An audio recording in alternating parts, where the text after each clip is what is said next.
Okay, I'm going to very quickly walk you through the final project. This is your final exam. We are not going to take a cumulative exam for your food truck project. So we've been working all semester on the food truck project. At this point of the semester, you should have completed a concept, a menu, an equipment list that matches your menu, and now you're going to create essentially a recipe book that goes with your menu. So every single item on your menu that you are making or creating must have a standardized recipe. And there some menu items might even have more than one. If you are making homemade bread for a Philly cheesesteak sandwich, then you would need to have a recipe for the filling and a recipe for the bread. If you're making a homemade cheese sauce that goes on top of that Philly, then you would have a separate recipe for the cheese sauce. So if you have a salad, then you have homemade dressings. Your dressings are going to have them. You can create these recipes. You can use a recipe that you find online. You can alter and change a recipe that you find online.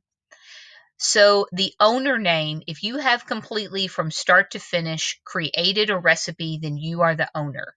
If you got a recipe off Food Network or off of a website or out of a cookbook, then you would put that here for the owner name. So your recipe needs to have a title, and it also needs to have a serving size and number of servings. So in a restaurant, for consistency, you would definitely have in here how many people this is going to serve and how much it would make. If I have a recipe for 2 gallons of cheese sauce, then I need to determine each portion of my cheese sauce would be, say, a fourth of a cup. So a fourth of a cup, figure out how many cups go in the gallon, and that's how many people it's going to serve. If you mess this up, then it's okay. Don't worry. Don't sweat it. We will kind of go back to that when we cover the math portion in January. So for the ingredient list, the name of every single ingredient is listed.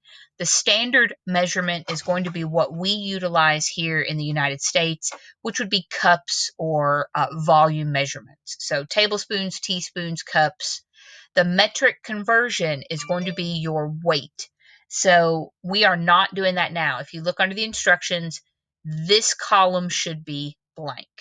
So leave this column blank. So if you've looked up a recipe and it gave you a metric, then that's fine. Just put it there, and we'll deal with that part later. Preparation instructions is step-by-step preparation and cooking instructions. So for preparation instructions, you want to start with your mise en place. So if you are making, let's go back to the Philly. The Philly cheesesteak sandwich usually has peppers or mushrooms or onions. So preparation instructions would include slicing or how are you preparing those? So how are you going to cut those? Your equipment needed, you might use a mandolin, you might need a knife and a cutting board, you might use a food processor, which will slice things a lot faster. Your HACCP, HACCP, Hazard Analysis Critical Control Point. I am not sure how much in your other class, because we've not been, we haven't covered this. This is something you've covered in other classes. We do this with every Defender Cafe recipe. Essentially, you're just writing in your recipe what steps are you taking to prevent the spread of germs and bacteria. So if I am slicing mushrooms and that's what I'm doing, then my HACCP might be wash mushrooms, wash my hands, and sanitize equipment and area, something like that. When you're done, I'm going to use my food processor with slicing disc to julienne. So I'm going to use my food processor. I'm going to use that slicing disc on that, and we're going to julienne with that. I'm also going to need bowls and wrap or lids to store them. So something like this. So let's say slice my mushrooms, peppers, and onions. Store them separately. I think I spelled that wrong. I did. Anyway, so now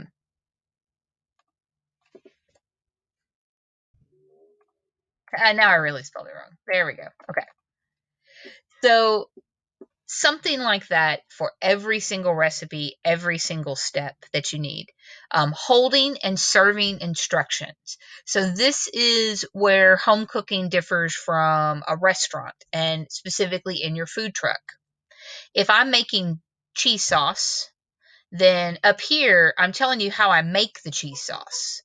Down here, I'm telling you how I hold it and how I serve it. And again, how am I preventing the spread of bacteria? Time and temperature. If I'm dealing with cheese sauce, then I am going to store my cheese sauce in a crock pot and I'm going to check the temperature a minimum of every 2 hours. And I need a crock pot and I need a ladle. So it doesn't have to be complex. It doesn't have to be super crazy.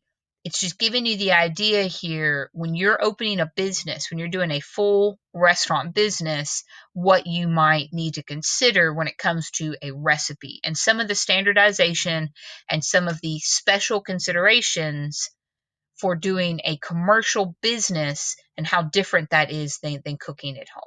So I am available for questions. Feel free to email me. If you don't have it 100% perfect, that's fine.